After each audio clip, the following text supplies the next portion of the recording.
6장 뒤에, 6장은 우리가 이제 죄에 대해서 얘기를 했죠. 그죠? 죄에 대해서 얘기했는데, 우리가 죄를 더 지울 수 없는 이유가 뭐라 그랬습니까? 우리가 죽었기 때문에 그랬다 그러죠. 우리가 죽었다. 우리가, 어째서 우리가 죽었냐 그러면은 바울의 말이 우리가 세례를 받았지 않느냐. 세례는 죽음인데, 우리가 세례를 어떻게 받았냐면 우리가 그리스도 세례를 받아서 그리스도 안으로 들어갔다. 세례를 어떻게 받았냐면 그리스도 안으로 받았다는 거예요. 거의 원문 그대로 표현에 의하면 그리스도 안으로 세례를 받았고 또 그의 죽음 안으로 세례를 받았다는 거예요. 그러니까 세례 받아서 그리스도 안으로 들어갔고 세례 받아서 그리스도 죽음 안으로 우리가 동참했기 때문에 우리 세례를 통하여서 주님의 십자가 죽음 행위에 동참을 했다 이거죠. 그죠? 근데 죽은 자는 어떻게 된다 그랬죠? 죽은 자는 우리말 번역이 아니면 죽은 자는 의를 이루었느니라 되니까 잘못된 번역이 그랬죠. 그게 디카이오라는 거.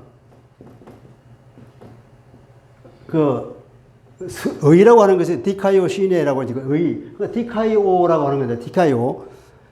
늘 그 말을 쓰니까 이게 당연히 의인 줄 알고 의를 이루었다 이렇게 번역했는데 이게 이런 뜻이 있는 것뿐만 아니라 해방한다. 해방하다 이 뜻도 있단 말이에요. 그러니까 여기서는 해방하다고 번역해야 맞겠죠. 그죠? 그런 문맥이 통하잖아요. 그러니까 죽은 사람은 죄로부터 해방이 됐단 말이에요. 죽은 자는 더 이상 건드리지 못한다 그랬죠. 그죠? 우리가 죄값을 치러버린 사람은 죽음이라는 죄값을 치른 사람에게는 더 이상 죄가 나에게 정죄하지 못하고 만기 출소한 사람은 죄값을 다 치렀기 때문에 더 이상 우리가 경찰 조사를 안 받는다 그랬죠. 그죠? 그렇처럼 죽은 사람은 죽었기 때문에 우리는 더 이상 이제 죄의 지배에서 벗어난 거죠. 죄의 지배. 이게 얼마나 무서운 건가요? 죄의 지배라는 게. 아담 이후로 아담의 운명을 따르는 모든 사람이 죄의 지배 아래서 꼼짝없이 그냥 죄를 지을 수밖에 없는 그런 운명에 처해져 있었는데 그리스도께서 드디어 이 죄의 지배에서 우리를 해방시켰단 말이에요. 어떻게? 그리스도가 인류를 대표해서 그 죄값을 다 지불해서 십자가에서 죽었단 말이에요. 그리스도가 내 대신 죽었어. 그리스도가 모든 인류를 대표해서 십자가에서 그 죄값을 지불했기 때문에 이제는 그 죄로부터 해방을 받은 거예요. 그래서 우리는 그 그리스도 안에 있었기 때문에 그리스도가 내 대신 죽었기 때문에 나는 이제 죄로부터 해방을 받았다. 더 이상 죄가 나에게 죄책을 할 수가 없게 된 거예요. 그것이 십자가의 속죄의 의미예요. 속죄. 이 속죄고 더 나아가서는 죄의 뿌리를 뽑아버린 거죠. 그죠? 죄의 묶임으로부터 완전히 우리를 해방시켰다. 뿌리를 뽑아버린 거예요. 그래서 그러면 우리는 더 이상 죄를 짓지 않는 상태가 된 거예요. 자, 옛날에는 아담이 원병에게 속고 있는 사람이 이 죄에 꽁꽁 묶여 있었잖아요. 그죠? 우리가 얽매인 것으로부터 풀어졌다는 말을 썼는데 꽁꽁 묶여 있단 말이에요. 죄의 지배. 죄에 꽁꽁 묶여 있었는데 이제 그리스도를 통해서 우리가 이 죄로부터 해방을 받았어. 그러면 우리가 어떤 상태가 됐습니까? 아담이 죄를 짓기 전 상태로 돌아왔다고 볼 수 있겠죠. 이런 아담이 죄를 짓기 전 상태, 에덴 동산에 살았던 그 상태로 죄를 지을 수도 있고 안 지을 수 있던 상태이죠. 아담이 죄를 지을 수 없는 존재가 아니죠. 죄를 지을 수도 있고 안 지을 자기의 자유 의지에 의해서 죄를 짓든가 말든가 자기가 선택할 수 있단 말이에요. 근데 지금 우리에게는 성령께서 우리 안에 오셔서 우리를 돕기 때문에 아담보다 훨씬 더 유리한 위치에 있는데 어쨌든 이 에덴의 상태는 죄로부터 해방이 됐기 때문에 이제는 죄를 내가 안 지을 수 있어요. 은혜의 지배 아래에 들어가지. 죄와 사망의 왕국에서 하나님 나라로 내가 주인을 바꾸어서 주권 병역이 이루어졌고 우리가 그리스도 안에 있는 사람들은 다 이러한 하나님의 지배와 하나님 은혜의 지배를 받고 있기 때문에 이제 죄로부터 해방을 됐어. 그래서 우리는 죄를 안 지을 수 있는 거예요. 그러나 그렇다고 해도 여전히 이 땅에는 사탄이 그 위세를 떨치고 있다고 그랬잖아요. 우리 계시록에 보니까 계속 한편으로는 교회 공동체가 이기기도 하고 한편으로는 지기도 하고 그러잖아요. 죽어서 죽기까지 있는 그런 상황을 우리가 봤죠. 그러니까 이게 현실이란 말이죠. 현재 이 사탄이라고 하는 것이 죄라고 하는 것이 죄는 하는 인격체로 말하는데 그것은 달리 말하면 사탄이라고 우리 동일시할 수도 있겠죠. 그러니까 이 죄라고 하는 것이 현실을 살고 있는 우리에게 끊임없이 공격을 해온단 말이에요. 아담에게 뱀을 통해서 공격해 왔다시 계속 공격을 해오는 거예요. 그래서 우리가 갈라디아서 지난번에 갈라디아서 설교를 여러분 들었죠, 그죠? 갈라디아서 우리가 더 이상 성령의 의지에 살면 우리의 육체의 소욕을 이루지 않는다고 그랬지 않았습니까? 갈라디아서 이게 5장에 나오죠, 그죠? 그 유명한 말씀 갈라디아서 5장 16절은 내가 이르노니 너희는 성령을 따라 행하라 그리하면 육체의 욕심을 이루지 아니하리라. 성령을 따라 행하라. 바울이 강력하게 권고하는 것이 뭐냐? 성령을 따라서 행하라. 예? 우리가 바울 서신을 보면서 우리가 늘 인식하는 게 뭐냐면 우리 앞에 놓여진 두 갈래 길이 있다. 두 갈래 길. 어느 길을 갈래? 두 가지 삶이 있다. 어느 삶을 살래? 이런 스타일, 저런 스타일, 두 가지 스타일이 있는데 두 가지 운명이 있는데 어느 길을 걸어갈래? 아담의 운명을 걸어갈래? 그리스도의 운명을 걸어갈래? 그죠? 죄의 집의 속으로 걸어갈래? 아니면 성령의 집의 속으로 들어갈래? 두 갈래 길. 그래 여기서 그렇게 말하잖아요. 17절 갈라디아 5장 17절을 하면은 육체의 소욕은 성령을 거스르고 성령은 육체를 거스르고 그러니까 성령과 육체가 그러니까 우리 속에 우리가 육체를 가지고 있잖아요. 우리 육체가 없으면 모르겠는데 육체가 있기 때문에 육체에게는 하나님께서 우리에게 특별한 특성을 불어넣었단 말이에요. 어떤 특성이죠? 우선 육체는 어떤 특성을 가지고 있어요?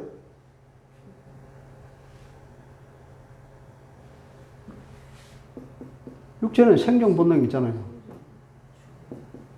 살아야지. 일단 자기가 살려면 어떻게 해야 돼요? 먹어야 되죠. 식욕이 있잖아요. 먹고 마셔야지. 그죠? 하나님이 주신 좋은 이걸 육체를 스스로 보존하고 살아갈 수 있도록 우리가 거기에 자율 시스템을 넣어줬다면 우리 육체에다가. 그리고 또 생육하고 번성하라 그랬죠. 그죠? 그래서 번성할 수 있는 그런 자동 시스템을 넣어놨어요. 그게 뭡니까? 그게 성욕이잖아요. 그래야 자손을 넣지. 이게 스스로 살아가기 위한 자율 시스템을 하는 게 이러는데 이 육체에 넣어준 건데 이것이 어떻게? 이것을 사단이 공격한단 말이에요. 이걸. 그러니까 육체의 욕망이죠. 이 육체의 욕망을 과도하게 사용하도록 막 부추기는 거예요, 사단이. 그리고 이제 육체에서 이게 육체의 욕망이 분리되어 일어나도록 만드는 거예요. 이게 우리가 살아갈 때 필요한 것 이상으로 훨씬 더 넘게 여기에 그러니까 탐닉하도록 만든다 말이에요. 식욕이나 성욕은 사람을 기쁘게 하잖아요. 쾌감을 주지 않습니까? 그게 플러스 요인이 있단 말이에요, 심리적으로. 플러스 요인이 있기 때문에 그것은 가만 놔둬도 저절로 그렇게 가게 돼 있는 거죠. 근데 이것을 사단이 지나치게 부추겨서 어떻게 한다? 이걸 죄에까지 빠지도록 만든다는 거예요. 그렇게 이게 뭐라 그랬죠? 이게 육체의 소욕이죠. 이게 사단이 우리를 부추기는 거지. 이 육체의 소욕, 육체의 욕망이고, 그다음에 성령이 우리 심령 안에서 하나님의 마음에 따라서 우리가 살기를 바라는 그러한 거룩한 의도, 거룩한 의욕을 성령의 소욕이라고 하죠. 이 성령이 원하시는 것과 육체가 원하는 게 두 개가 뭐냐면 서로 항상 배치되는 거예요. 그래서 어떻게 하면 서로 싸워서 서로 못하게 만든다 그러잖아요. 육체가 어떤 걸 원하려고 그러면 성령이 하지 마. 라고. 성령에서 어떻게 하려고 그러면 육체의 소욕이 확 일어나서 아니야, 이걸 하자. 그래서 서로 부딪히기 때문에 내 안에서 두 개가 서로 하지 못하는 성격이 있다는 거죠. 17절에 그 말이잖아요. 그래 18절에 너희가 만일 성령의 인도하시는 바가 되면 율법 아래에 있지 아니하리라. 율법이라는 것이 율법의 저주라는 것입니다. 성령의 인도를 받으면 어떻게 되죠? 성령의 인도를 받으면 율법에서 말하는 정죄를 안 받는다는 거예요. 율법의 요구를 이룬다 그랬잖아요. 우리 성령을 따라 행하는 사람에게는 율법의 요구를 이룬다. 그래서 성령을 따라 행하는 사람에게는 율법 아래에 있지 않다. 율법 저주 아래에 있지 않다. 율법 저주를 안 받는다. 율법에서 말하는 게 정죄를 하든 받지 않는다. 저주로 되는 것이 아니라 우리가 성령을 따를 때에 하나님의 거룩한 영의 소욕에 따르면 당연히 그것은 율법을 지키는 게 되죠. 그러니까 율법이 더 이상 우리에게 어떻게 정죄할 거리가 없는 거죠. 목사님. 그렇기 때문에 우리는 당연히 천국에 갈 수 있다 이 말이에요. 하나님의 최후의 심판에 섰을 때에 통과될 거 아닙니까? 그건 당연히. 근데 만약에 그렇게 안 살면 어떻게 될까요? 그런 삶을 살지 않고 육체의 소욕을 따라가면은 예수 믿는다고 말하면서도 육체의 소욕을 따라가면은 어떻게 됩니까? 이것은 죄를 계속 짓는 거잖아요. 그러면 마지막 심판 앞에 섰을 때에 그럼 율법 아래에 있을까요? 율법 아래에 있지 않을까요? 율법의 저주 아래에 있단 말이에요. 율법의 정죄를 당연히 받게 되죠. 그러면 어떻게 됩니까? 율법의 심판을 받는 거지. 심판은 죽음 아니죠. 이건 어떻게? 지옥 아닙니까? 지옥. 우리 이 심각한 것을 알아야 돼. 그러니까 예수 믿었으니까 우리는 당연히 믿음으로 의인은 믿음으로 살리라. 의인은 뭐라 그랬습니까? 의인은 믿음으로 산다. 의인은 믿음으로 산다는 그 말이 이제 내가 믿었으니까 당연히 천국 가고 당연히 나는 구원받은 것으로 나는 믿음으로 죄를 지으면서 산다. 그 말을 안 맞죠, 그죠? 성우 모습이냐? 나는 믿음으로 혈기 부리면서 산다. 그 말 맞을까요? 안 맞잖아요, 그죠? 제가 혈기 부리가 자주 이게 정죄를 받는데 믿음으로 나는 육체가 원하는 대로 하면서 산다. 나는 믿음으로 사람을 속이면서 산다. 나는 믿음으로 싸우면서 산다. 이게 모순되는 말이 있을 수가 없는 말이에요. 믿음으로 하는 그 말 안에 믿음은 순종과 동의란 말이에요. 그래서 바울이 로마서에 보면은 믿음의 순종이라는 말이 로마서 1장에도 나오고 있고 맨 뒤에도 나와 있어요. 양쪽 끝에다가. 믿음의 순종이라는 말. 그러니까 순종을 가져오는 믿음. 믿음은 당연히 순종을 가져오는 거예요. 믿는다고 그러면서 순종하지 않는다는 것은 달리 말하면 그 안에 믿음이 없다고 우리 봐야 되겠죠. 하나님만 아시겠지만 우리는 일단 믿음이 없는 것으로 추정해 볼 수 있는 거죠. 그런 겁니다, 이게. 그래서 우리는 이 두 가지가 내 안에서 싸우고 사탄이 계속 우리를 공격할 때 그때 우리가 뭘 한다 그랬죠? 그전에는 내가 그냥 판판이 쳤어. 판판이 사단이 요구하는 대로 내가 끌려가래. 왜냐하면 죄의 지배 아래 있기 때문에 내가 죄를 안 지을 수 없어. 그냥 계속 그냥 끌려가는 거야. 실패. 그런데 이제는 그 해방을 받았어. 해방을 받아서 사탄이 원하는 대로 내가 안 할 수가 있단 말이야. 그리고 성령이 내 안에서 나를 지원해줘. 도와줘요. 그러면서 어떻게 하냐? 이제 이게 죄를 지을 것인지 안 지을 것인지, 성령의 소욕에 따라갈 거냐, 육체의 소욕을 따를 것이냐, 그는 내가 결정하는 거예요. 내가 자유의지를 가지고 이제, 옛날에는 자유의지가 없었어. 옛날에는 그 자유의지가 변질이 돼서 노예의지가 됐다고 말할 정도로 그렇게 파괴가 됐는데, 이제 그 자유의지 다시 회복이 돼서 내가 이제 누구의 손을 들었느냐, 성령님, 당신이 옳습니다. 따라가겠습니다. 이러면 내가 거룩한 삶을 살게 되는 거고, 아예 나는 그게 안 따라가고 나는 육체의 욕심은 나는 그 쾌락을 줬겠습니다. 이렇게 손들면 그럼 죄 속으로 들어가는 거죠. 그렇게 되는 겁니다. 그게 갈라디아서 5장 18절, 그러니까 17절, 18절, 19절이 말하고 있는 바가 그거란 말이에요. 우리가 어느 편에 들을 건가, 내가 어느 손을 들어주는가에 따라서 결정된다는 말이죠. 그것이 지금 우리가 로마서 6장에서 말하고 있는 것과 동일하게 볼 수 있는 거예요. 우리는 이제 그렇게 죄에 대해서 죽었는데, 뒤에서 말하잖아요. 그러면 너희들이 이제 어디 갈 건지, 네가 너희 지체를 의의 무기로 드릴래? 아니면 죄의 무기로 드릴래? 그렇게 말하잖아요. 죄의 무기로 드리지 마라. 뒤에 보면은 죄와의 이제 전쟁이 나오는 거죠. 전쟁이라는 표현은 안 했지만, 네가 누구의 편을 들어서 혹은 누구에게 순종하느냐에 따라서 그 순종을 받는 사람의 종이 된다고 그랬잖아요. 그러니까 아까 말하자면은 육체의 소욕을 따르면 거기에 순종하는 거죠. 그러면 죄의 종이 되는 것이고, 성령에 순종하면은 성령이 요구하시는, 성령이 추구하시는 그 의를 따르는 게 그 의의 종이 된다는 거죠. 그래서 지금 말하자면 순종의 종이 되라. 그죠? 순종의 종. 더 나아가서 이제 그 성령이 추구하시는, 하나님이 추구하시는 의의 종이 되라. 더 나아가서는 뭐라 그럽니까? 하나님의 종이 되라 그러잖아요. 하나님의 종. 순종의 종, 의의 종, 하나님의 종이 되라. 6장에서 말하는 거기 넌 죄에 죽었다. 더 이상 죄를 지을 수 없어. 더 이상 죄를 짓겠느냐? 너희는 이게 해방이 되는데 이제 순종의 종이 되고 의의 종이 되고 하나님의 종이 되라. 죄와 싸워서 이겨라! 이렇게 말해요. 그죠? 그 말이에요. 너희는 죄를 안 지을 수 있어. 해방이 됐잖아. 이제 죄와 싸워서 이겨. 해방이 됐는데도 불구하고 여전히 과거처럼 그렇게 죄에 순종해가지고 죄의 종으로 살래? 다시 들어갈래? 있을 수 없는 일 아니냐? 그러면서 너에게 이제 누구의 자녀냐? 우리가 하나님의 자녀이지 않습니까? 여기서 우리가 중요하게 생각해야 될 게 우리가 신분이라는 거예요. 신분. 우리가 누구냐? 내가 누구냐 하는 그 신분의 이 의식을 가지고 있습니다. 내가 하나님의 자녀로서, 내가 하나님의 아들로서, 혹은 내가 하나님의 종으로서 그런 신분을 가지고 있는데 어찌 내가 다시 죄의 종으로 들어가겠냐 말이에요. 있을 수 없는 일 아니겠습니까? 하나님의 딸로서의 자부심을 가지시기 바랍니다. 아멘. 하나님의 딸로서의 자부심, 이렇게 하나님의 종으로서의 자부심, 우리가 그런 자부심을 가지고 하나님의 얼굴에 먹칠을 하지 않는다는 그런 생각으로 우리가 단호히 사단이 우리를 공격해 올 때에 예수전도서에서 말하는 것처럼 반대 정신으로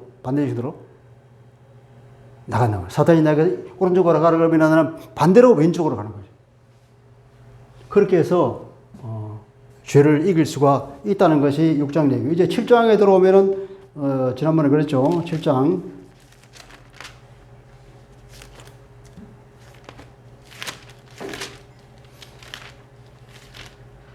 에 들어와서는 이제 율법에 대해서 말을 하잖아요. 율법.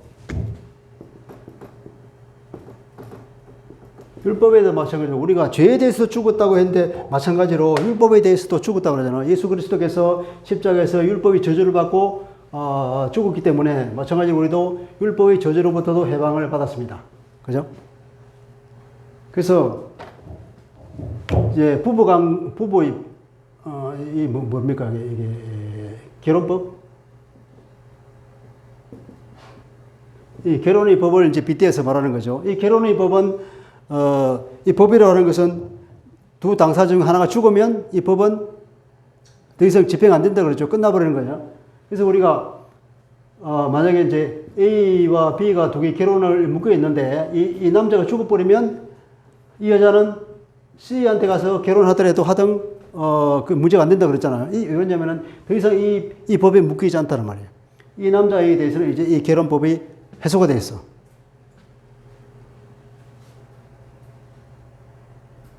여기는 이제 남편을 예로 들었는데 왜 남편을 예로 들었다 그랬습니까?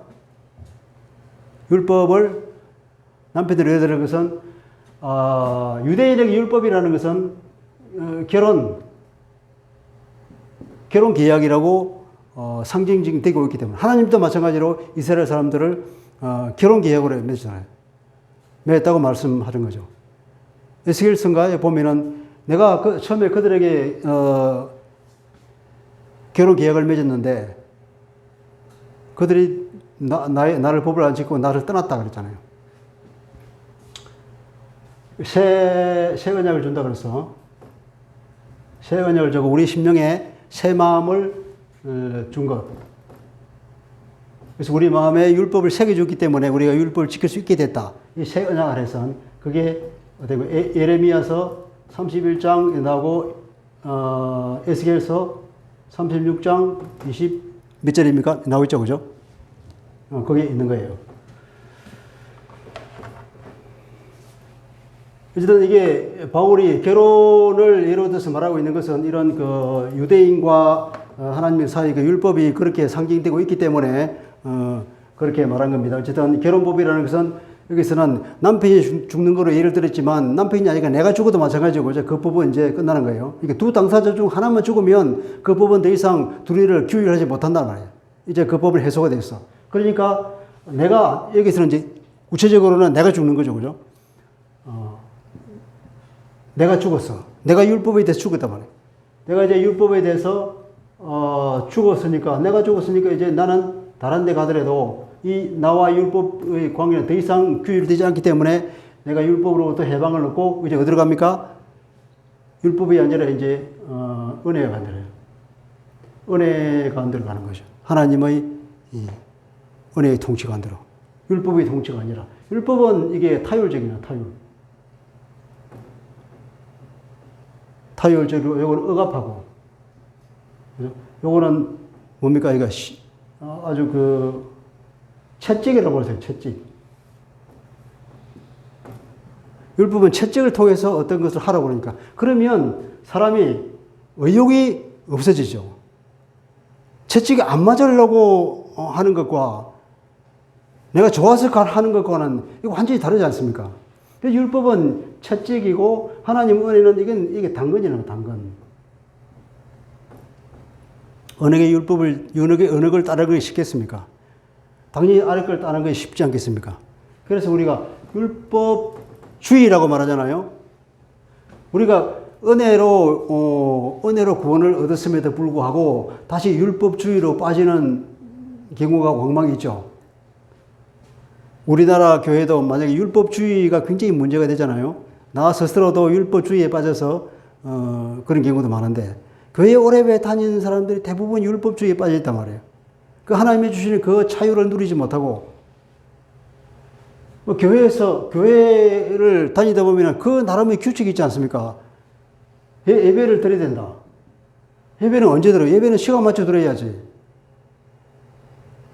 그거 당연하는 거 아닙니까? 또 예배가 또 한 번만 있습니까? 새벽에도 예배가 있고, 주일에도 있고, 주일 오후에도 있고, 수요일도 있고, 금요일 기도회도 있고, 이런 여러 가지 모임들이 있단 말이에요. 또, 헌물하는 거, 헌금하는 것도 그렇고, 뭐 다른 기타 어떤 섬김, 여러 가지 섬김이 많잖아요. 그런 것들을 내가 얼마나 잘하고 있는가, 열심히 하는가. 이것이 내가 은혜 받아서 그리스도의 은혜에 내가 감격해서 그 이 당근에 의해서 내가 이 일을 추진하는 것은 이것이 복음인데 이 은혜는 잊어버리고 이게 이제 의무로 다가올 때 이 의무로 다가오고 책임으로 느껴지면은 이제 이것이 더 이상 복음이 안 되는 거예요. 내가 의무이기 때문에 한다. 내가 책임이 있기 때문에 한다. 그러면 이제 이게 율법으로 떨어지는 거예요. 그러면 이걸 안 하면, 내가 뭔가 문제가 생길 것 같고. 그러면 이게 채찍으로 돌아가는 거죠, 이게.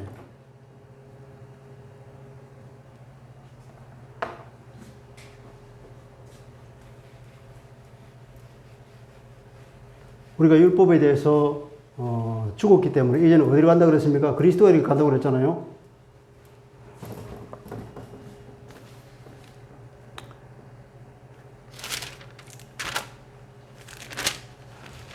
로마서 7장 살아나신 이에게 가서 우리가 하나님을 위하여 열매를 맺게 하려 함이라. 이제 하나님을 모시고 하나님의 주권을 인정하면서 하나님의 왕국에서 살게 됐다는 거지. 그 여기도 두 가지 길을 말하고 있잖아요. 5절 우리가 육신에 있을 때에는 율법으로 말미암는 죄의 정욕이 우리 지체 중에 역사하여 우리로 사망을 위하여 열매를 맺게 하였다. 그것이 우리가 율법에 매여 있을 때. 그리고 6절은 이제는 우리가 얽매였던 것이 되어 죽었으므로 이제 율법에서 벗어났다. 그러니까 우리가 영의 새로운 것으로 하나님을 섬기지 율법 조문의 묵은 것 옛날 것으로 섬기지 않는다. 더 이상 우리가 하나님을 섬기면서 하나님이 원하시는 삶을 살아갈 때에 더 이상 내가 율법 조문 하나하나 거기에 따라서 내가 타율적으로 해야 되기 때문에 의무로 책임으로 지키는 것이 아니다.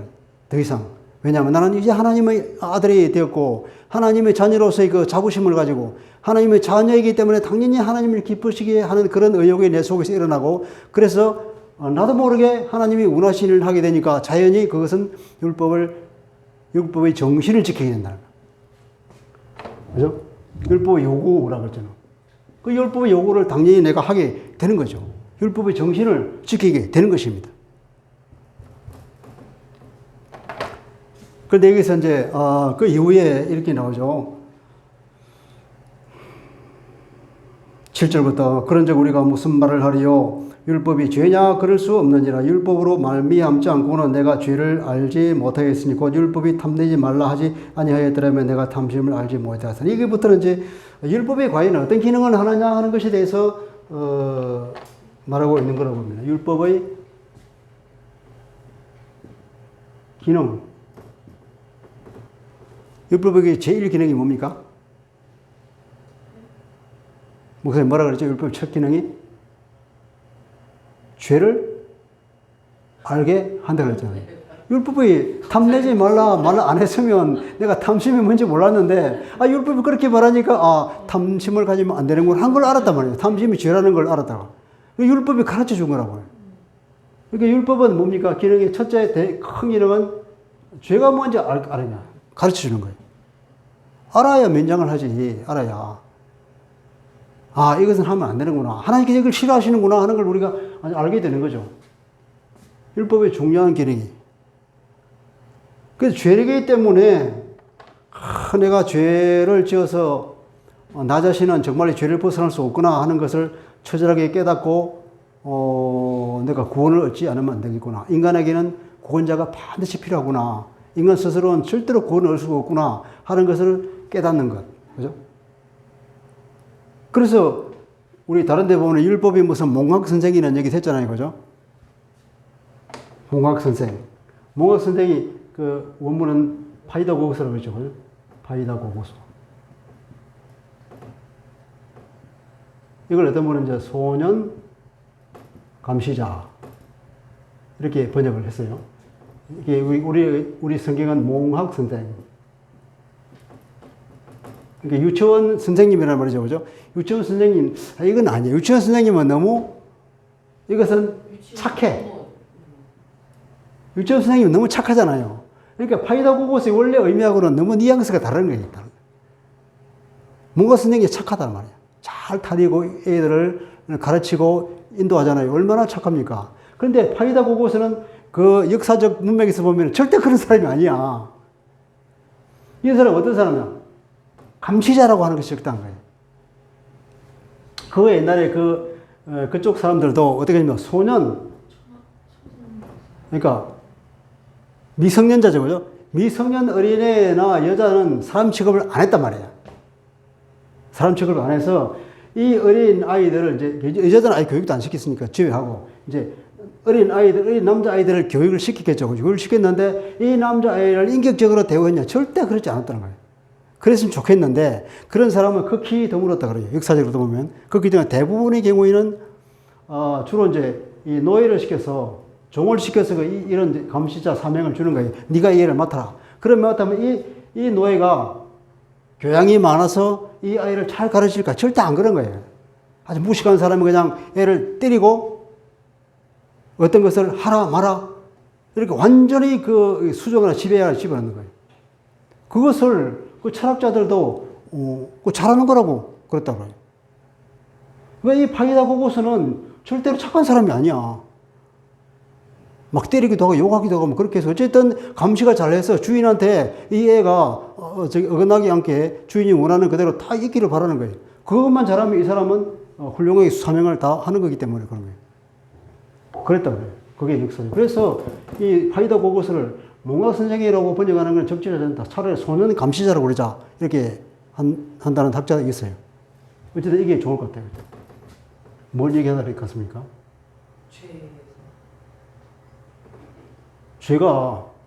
죄의 기능이 그래. 죄의 기능이 그렇게 해서 뭐냐면, 다시 그리스도 오기까지. 복음이죠, 그죠?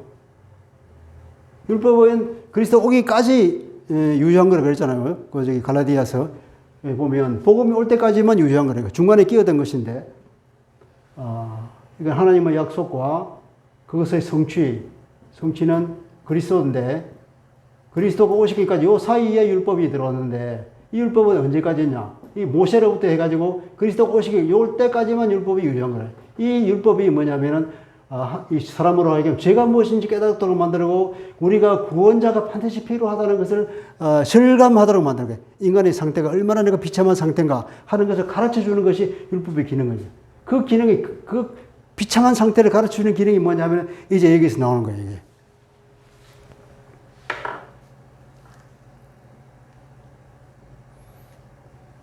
이게 나오잖아요. 8절부터 시작해서 쭉 내려가는데 그러나 죄가 기회를 타서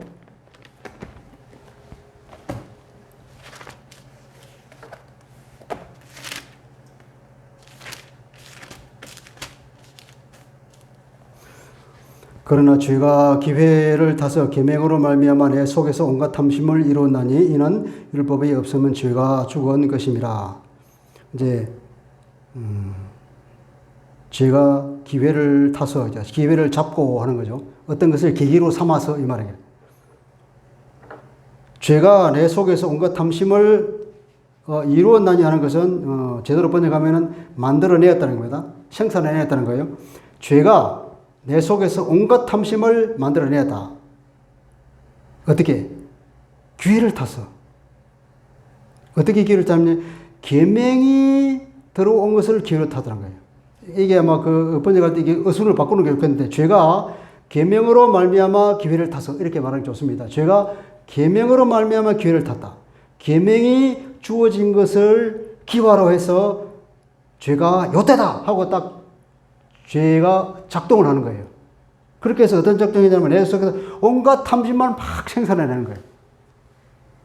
그전에는 죄가, 율법이 오지 않을 때는 내 속에서 탐심이 안 일어났어. 율법이 딱 와서 탐심을 일으키지 마라. 탐심은 죄다. 이렇게 말하니까 죄가 율법이 주어있다는 걸 이거 알고 이때다 그러면서 사람을 공격하는 거예요. 그래서 온갖 탐심을 막 불리듯 일으키는 거죠. 내 속에서 그걸 생산하는 거예요. 호기심은 안 돼요. 호기심을 자극시키가지고 그것이 결국은 탐심을까지 일으켜내는 거예요. 이게 죄가 만들어지는 과정을 이제 심리학적으로 표현한 거죠. 자, 여기서 보면 죄가 기회를 잡고 계명으로 말미암아서, 근데 여기서 자세히 보십시오. 왜 앞에 율법이라는 말을 했다가 갑자기 계명이라는 말로 바꿨을까요? 좀 다르죠, 그죠? 뭔가 이렇게 함으로써 의도하는 바가 있을 것 같아요. 지금까지는 율법을 말했는데 왜 갑자기 율법이란 말 안 쓰고 계명이란 말로 바꿨어? 우리가 생각할 때 최초의 계명은 언제 주어졌을까요? 에덴 동산에서. 선악과를 따먹지 말라고 하는 그게 최초의 계명이잖아요. 그러니까 율법이 아니라 이름을 계명으로 바꾼 것은 결국은 율법의 그 근원으로서의 에덴 동산에서 선악과를 먹지 말라고 하나님께 주신 그 계명, 거기까지 이제 거슬러 올라가는 거거든요. 사실 유대인들은 율법의 근원으로서의 계명을 생각하는 거예요. 에덴 동산에 주어졌던 그 아담이 받았던 그 계명이 율법의 원천이다 그렇게 생각하는 거죠. 그런 사상이 유대인들이 있단 말이죠.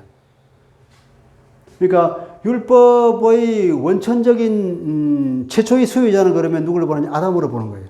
그때까지 거슬러 올라간다는 거죠. 실제로는 모세를 통해서 율법이 주어졌는데 이 에덴 동산에 주어진 하나님이 주신 아담에게 주신 이것도 한 계명이기 때문에 넓게 보자면 율법의 하나로 볼 수 있다는 거죠. 그래서 이 계명이라는 말을 쓰면서 이제 그렇게 올라가서 이게 바울이 뭘 말하고자 하느냐 하면 제 생각에는 에덴 동산에서 있었던 그 사건을 말하는 거예요.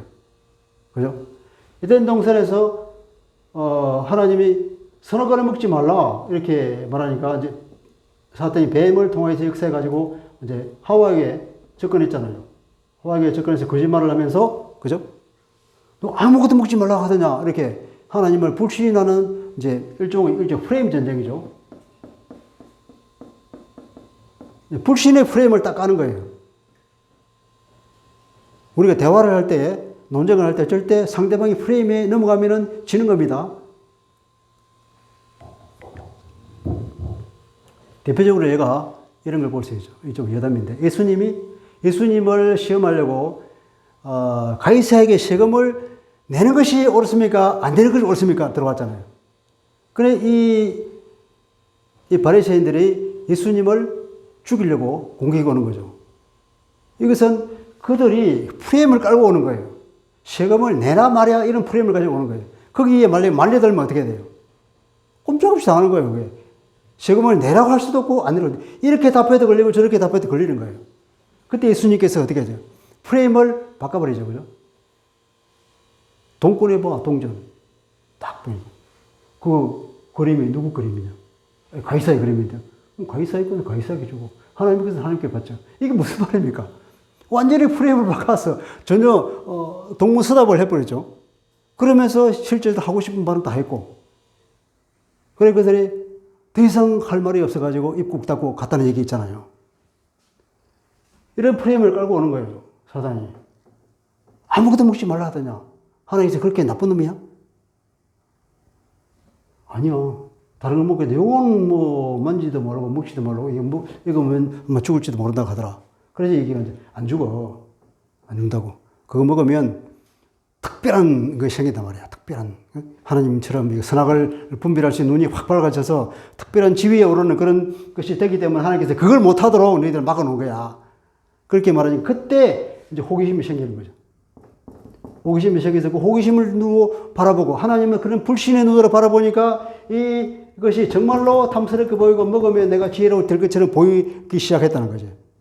이 호기심 드디어 이게 이제 이 탐심이 확 생기는 거죠. 그 탐심이 올라오니까 이제 자기도 모르게 이것을 따먹어버린 거 아닙니까? 요런 어떤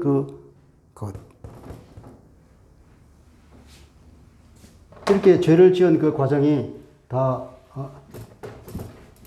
이거 왜 안 지워지지? 그건 네이핑 같은데요, 목사님? 이게 왜 이게 좋은데?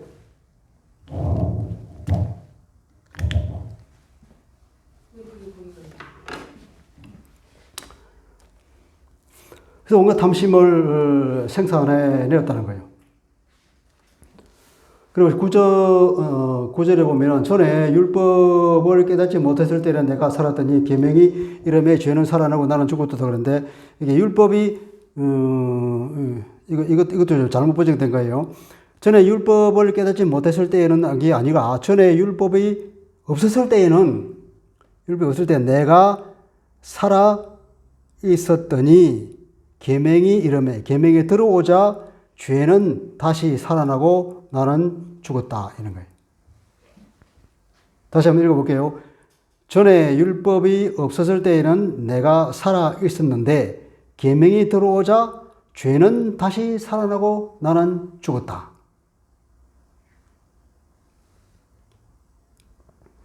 그러니까 죽어있던 죄가 율법이 들어오자 그 죄가 살아났다는 거예요.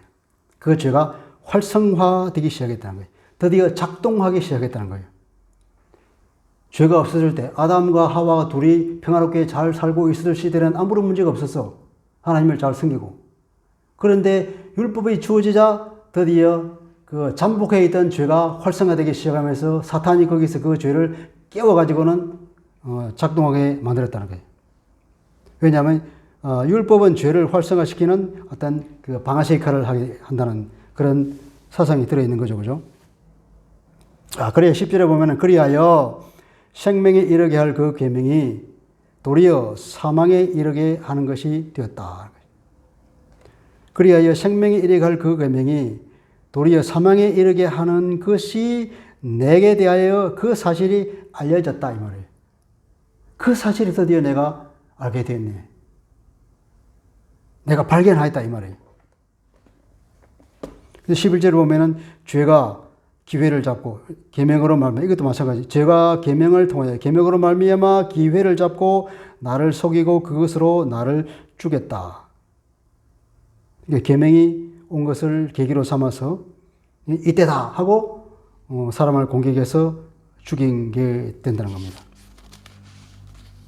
그래서 여기도 보면 여기도 계명이라고 그랬죠. 이제 8절과 11절이 다 계명이라고 쓴 것을 보면 그리고 창세기 3장에서 죄를 짓게 되는 그걸 단계를 자세히 묘사되어 있으니까 그것을 보라고 이제 일부러 계명이라고 쓴 것 같습니다. 이러보건대 율법은 그렇고 하고 계명도 그렇고 하고 의롭고 선하다.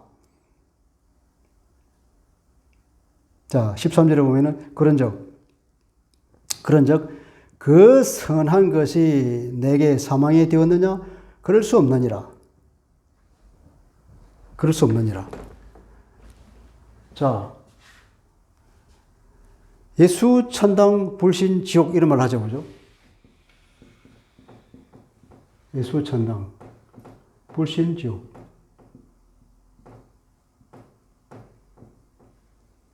근데 그 사람이 예수를 안 믿었어. 그래, 지옥 가겠죠? 지옥 가죠, 그죠? 지옥 갔어.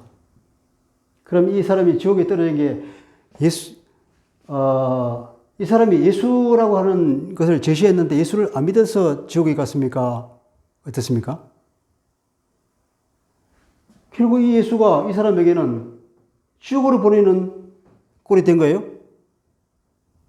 그 선하신 예수께서 이 사람을 지옥으로 보냈습니까? 아니잖아요, 그죠? 예수를 안 믿어서 지옥에 간 것이 아니고 근본적으로 이 사람이 죄를 지어서 지옥에 갔지. 그러잖아요. 다시 말하면 이 사람이 중병이 걸렸어. 근데 치료약이 생겼어. 근데 이 사람이 약을 가져. 이 약을 먹으면 삽니다. 사십시오. 굉장히 비쌉니다. 이 사람이 안 믿어 그러면서 안 먹었더니 죽었어. 그럼 이 사람이 그 약을 안 먹어서 죽었습니까? 병이 나서 죽었지. 그렇잖아요. 그죠? 병이 나서 죽은 거예요. 그 율법이 나를 죽인 겁니까? 바울이 말할 거면 율법이 죽은 거예요? 나를? 아니라는 거예요. 죄를 지어서 죽은 거지. 그래서 그 선한 것이 내게 사명이 되었느냐? 그럴 수 없느니라. 그 말이에요. 이제 이해가 잘 안 됐죠, 그죠? 근데 이렇게 하면 이해가 되죠, 이제. 율법이 나를 죽인 게 아니야. 사실 내가 죄를 지어서 죽은 거지. 율법대로 안 살고 죄를 짓기 때문에 결국 율법의 그 심판을 받고 죽었는데 사실은 내가 죄 때문에 죽은 거예요. 그럴 수 없느니라. 오히려 죄가 죄로 드러나기 위하여 선한 그것으로 말미암아 나를 죽게 만들었으니 이는 계명으로 말미암아 죄로 심히 죄되게 하려 함이라. 이게 무슨 말일까요?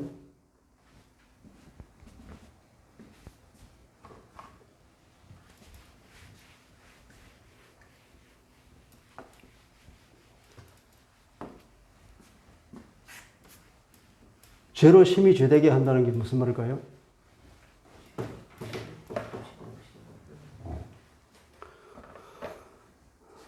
사모님 다음에 오실 때 물파스 하나 가져오세요. 응? 그러니까 이 죄가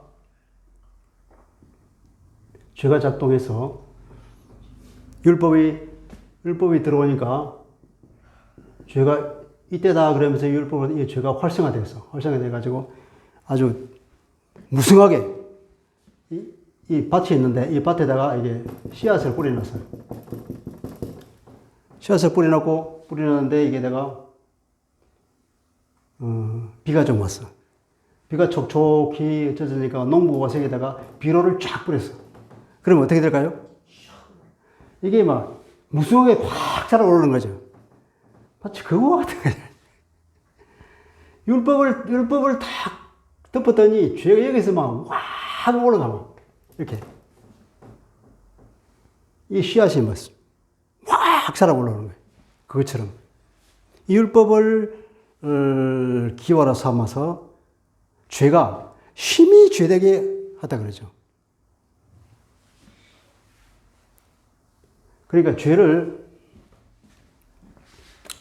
여기 원문에 의하면 죄가 심히 죄되게 한다는 게 뭐랄까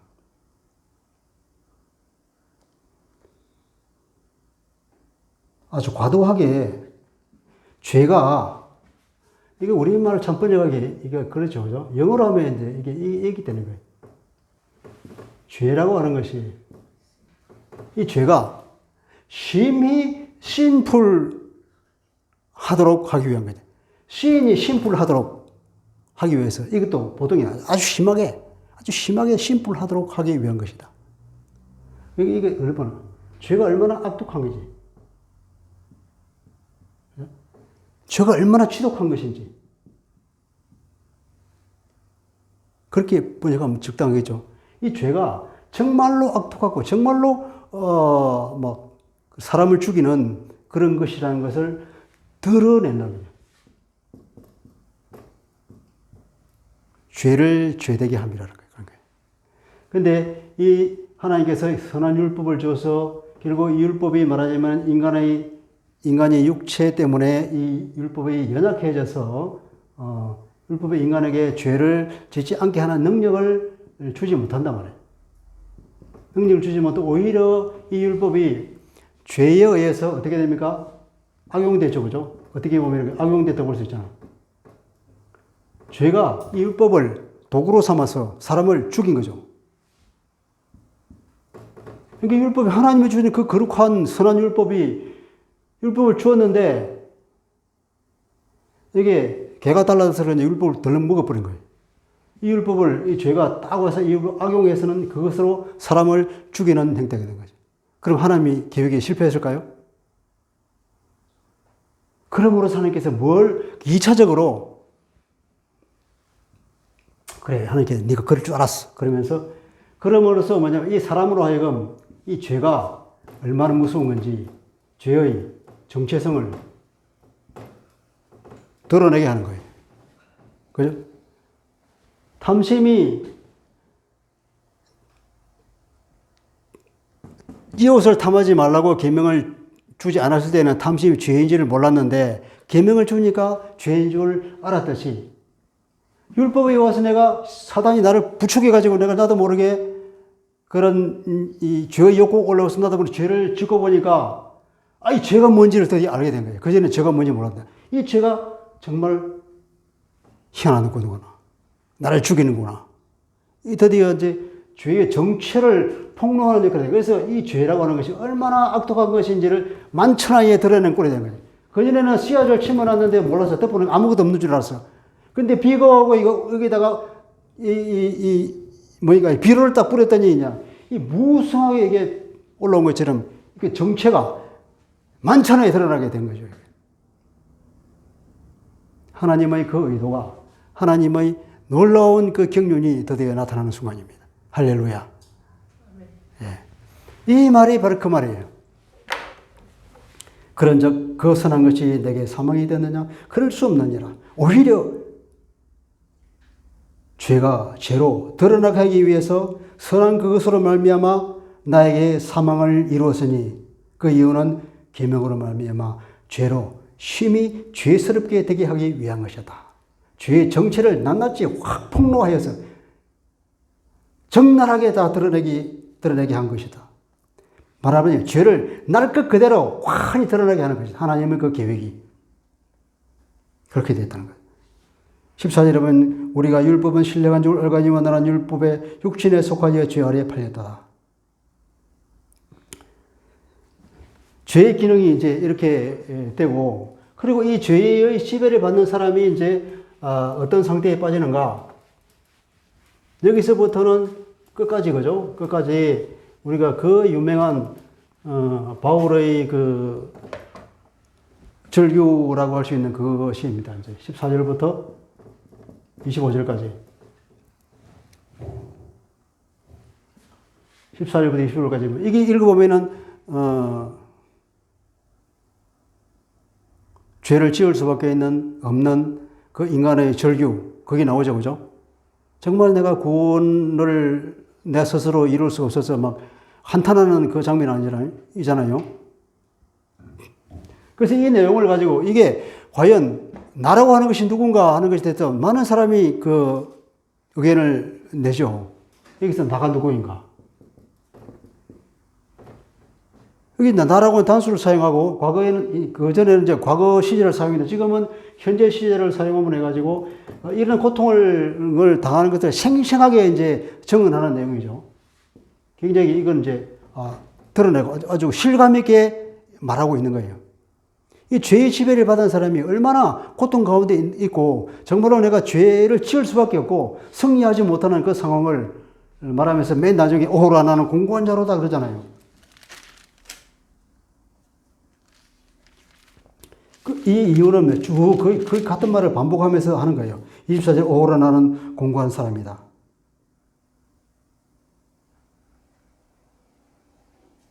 나는 비참한 사람이다. 이런 인간의 비참한 현실.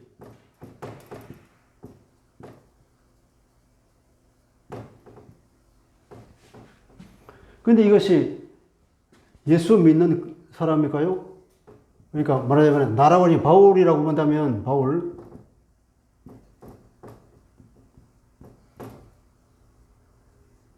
예수 믿은 후의 바울을 말합니까? 예수 믿기 전의 바울을 말합니까? 그러니까 대부분의 사람들이 예수 믿은 후라. 여전히 내 속에는 죄가 나를 공격해서 내 안에서 성령을 따라가지 않은 내 마음과 사단이 내 육신을 통하여서 육욕을 부추기는 그 욕구와 두 개가 내가 치열하게 싸우면서 내가 지고 있는 상황을 묘사한 것이라고 대부분의 사람들이 그렇게 얘기를 했죠. 근데 그 위에 이제 제임스 패컨가 그 사람 책을 내가 보니까 아니다. 이것은 죄 짓는 사람을 자기 변명에 불과하다. 이것은 바울이 예수 믿은 후에 그런 거 아니라 예수 믿기 전에 상황을 묘사하는 것이다.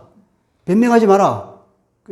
내가 바울도 저렇게 내적 고민과 갈등 속에 있다가 죄를 지으면서 한탄하고 있는 걸 보면 뭐 내가 죄를 짓는 것도 어떠냐. 바울도 저랬는데 그러면서 자위하지 마라 인 거예요.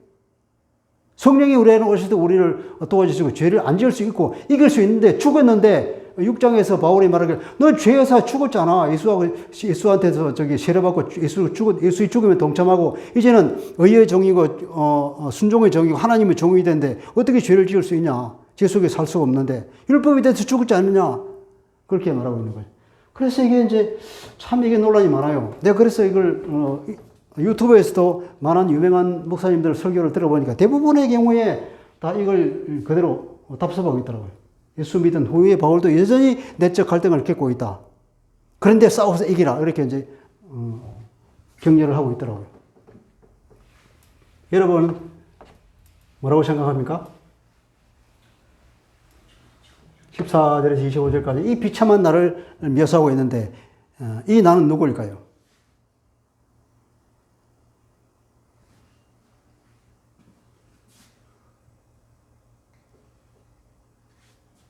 근데 여기서 보면, 물론 이제 바울처럼 예수 믿고 나서도 그 내적 갈등이 있어서, 이런 치열한 내적인 싸움이 있다, 하는 것도 이해가 되는데, 여기서 보면, 여기서 묘사하고 있는데 100% 누가 이깁니까?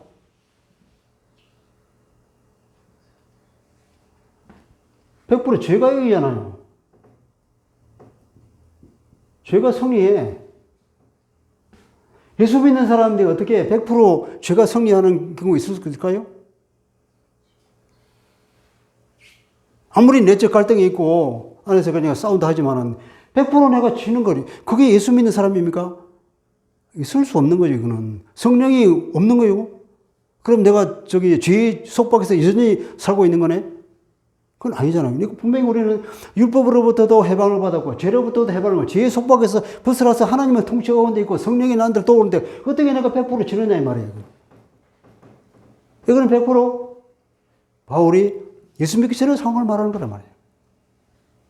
그것은 어떤 분이 그렇게 말하죠. 그래서 바울이 예수를 믿고 나서 그리스도인의 눈으로 옛날의 자기를 회고적으로 돌아보니까 그렇다라는 거죠. 이게 그리스도의 눈으로 바라보니까 분명한 거죠. 그리스도의 눈으로 바라보니까 옛날에 자기가 유대인으로서 율법을 가지고 있고 율법을 사랑한다고 그러면서 율법을 사랑하긴 하지만 율법을 지키지 못하는 그 유대인의 한계. 그죠? 그런 상황을 자기가 그리스도를 믿고 나서 딱 보니까 바로 그런 상태라는 거예요. 내가 한편으로 내 마음에서 율법을 지켜야지 하는 마음이 있는 거예요. 왜냐하면 하나님 율법이 얼마나 좋은 거예요. 이스라엘 사람을 위해 특별히 하나님께서 그 선민에게 준 그 좋은 율법을 지키려고 노력을 하지만 또 한편으로는 내가 내 육체를 통해서는 죄의 법이 나를 사로잡아 가는 것을 보는도다. 여기서 보면 죄의 법 있잖아요. 죄의 법. 그 다음에 또 무슨 법입니까? 내 마음의 법.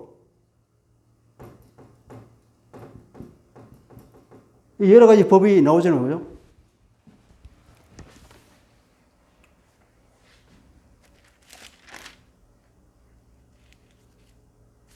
내 속사람으로는 하나님의 법을 즐거워한다.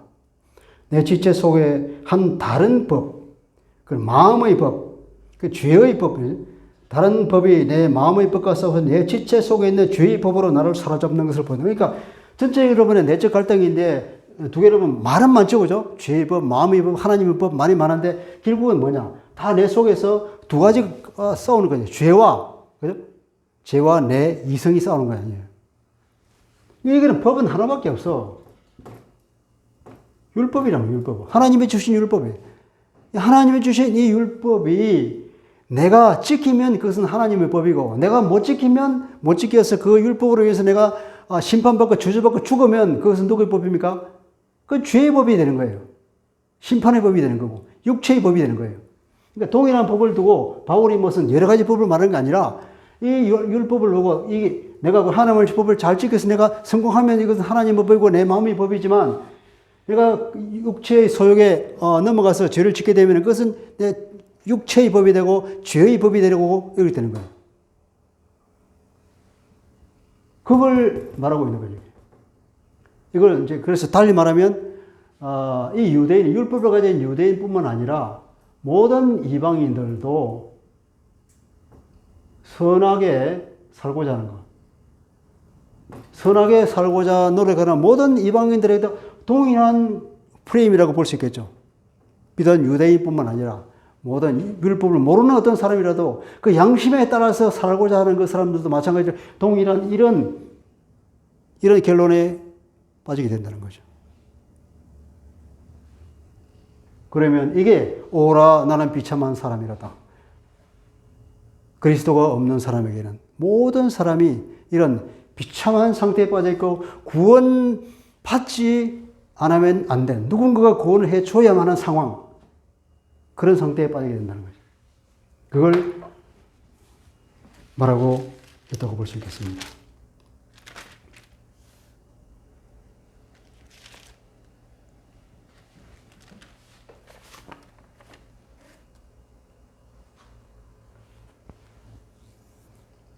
다시 한번 정리를 하자면 7절 이하부터 13절까지는 그 계명을 통해서 죄가 적나라하게 드러나게 하려는 하나님의 의도를 말하고 있는 거죠. 그 죄의 정체를 적나라하게 다 드러내죠. 죄를 알몸 그대로. 그래서 이런 상태는, 그 이후에 나오는 상태는 어떤 절망적인 인간의 실존, 그러니까 전혀 희망이 없는 상태를 다 드러내 보이고, 그래서 구원의 필요성을 깨닫게 하려는 의도라고도 볼 수 있겠습니다.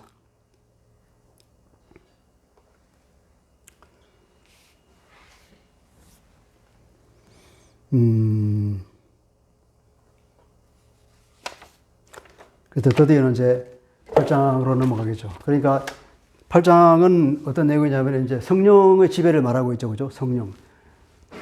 누구든지 8장이 맨 처음에 보이는 그렇게 나오잖아요. 이제. 그러므로 이제 그리스도 안에 있는 자에게는 결코 정죄함이 없다. 그리고 2절에 보면은 이유가 뭐냐면 생명의 성령의 법이 죄와 사망의 법에서 너를 해방했기 때문이다. 성령이 나오잖아요. 이제. 성령으로 인해서 우리는 드디어 해방을 받고 그리스도 안에 있는 우리는 절대 율법의 정죄로부터 벗어난다. 그래서 우리는 마지막 심판의 때에 율법의 심판이 아니라 저주가 아니라 성령으로 인해서 성령이 우리에게 생산하는 그 의로 인해서 우리에게는 생명이 주어진다는 거죠.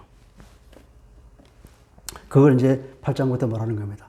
다시 돌아가면 6장은 죄에 대해서 우리가 이미 죄에서 죽었으니까 더 이상 죄를 지을 수 없다. 죄와 싸워서 이기라. 이렇게 말하죠. 너를 순종의 종으로, 너를 하나님의 종으로, 의의 종으로 이렇게 들여서 이겨라. 너게 누구냐? 하나님의 아들이 아니냐? 근데 정체성을 가지고 이겨라. 이렇게 말하고 있는 것이고, 7장에 와서는 거기 부부간의 그 결혼법을 가지고 얘기하면서 이제 우리가 죽었다. 죽었으니까 이제 뭐냐면 율법에 매이지 않고 이제 그리스도에게 가서 하나님의 통치를 받고 사는 사람이 됐다. 그러니까 율법을 지켜서 사는 그런 과거는, 그런 존재는 어디냐? 그게 7장 5절이죠. 그죠? 7장 5절의 상태. 우리가 육신에 있을 때에는 죄의 정욕이 우리 지체 중에 역사하여 우리로 사망을 위하여 열매를 맺게 하였다. 이 5절의 내용이 아까 14절부터 25절까지 그 비참한 상태를 확장해서 묘사하고 있는 거죠. 그런데 우리는 이제 죽었기 때문에 6절에 보면 이제는 우리가 얽매였던 것 안에서 죽어서 율법에서 벗어났기 때문에 그 결과 우리는 영원히 새로운 것으로 섬기고 율법 조문의 옛날 것으로 하나님을 섬기지 않는다. 이제 우리는 율법에 대해서 죽은 우리는 율법에서 벗어났기 때문에 그걸 결국 우리는 옛날 것으로 율법 조문 하나를 지키는 것으로 그런 타율적으로 율법주의적인 삶을 살지 않고 이제는 어떻게 해야 됩니까? 그 성령의 능력으로 인해서 그 하나님의 은혜로 인해서 그 옛날 것으로 아니라 영의 새로운 것으로 섬기게 되는 사람으로 바뀌었다. 그 내용이 이제 8장에서 그것을 구체적으로 설명할 것입니다. 그러니까 우리가 절대 죄를 지을 수 없고 반드시 죄를 멀리해야 되는 거예요. 죄와 싸워서 이겨야 되는데 어떻게 되느냐. 그래서 우리가 율법주의적인 삶을 살면 이렇게 비참한 상태에 빠져 있지만 우리가 성령의 능력으로 하나님이 주신 은혜로 살게 되면 이제 8장에서 나오는 그런 놀라운 삶을 살게 된다는 걸 말하고 있는 거예요. 여전히 우리가 갈라디아에서 본 것은 두 가지 길. 그죠? 두 가지 길. 타율적인 삶이냐, 자율적인 삶이냐. 율법의 삶이냐, 성령의 삶이냐. 그죠? 그런 삶을 우리에게 선택을 요구하고 있는 거죠. 성령을 선택하기 위해서 성령의 길을 따라서 자율적인 삶을 타고 우리가 내적으로 나도 모르게 율법을 다 지키게 돼서 하나님의 자녀로서의 삶을 살아내는 그런 삶을 살아라 하는 권고. 또 한편으로 보면은 이 7장에서 말하고 있는 것은 예수 믿는 우리도 만약에 성령을 따르지 않으면 여전히 이런 상태에 빠져 있다는 것을 바울이 경고하는 것이 아니겠습니까? 그죠? 율법주의적인 삶을 살면은 7장 후반절에서 말하는 저런 상태에 다시금 빠지게 되는 거예요. 오라 나는 비참한 존재다. 이렇게 빠질 수밖에 없다는 거죠. 성령을 의지하여서 승리하십시오 하는 것을 간접적으로 말하고 있는 거죠. 기도하겠습니다. 하나님,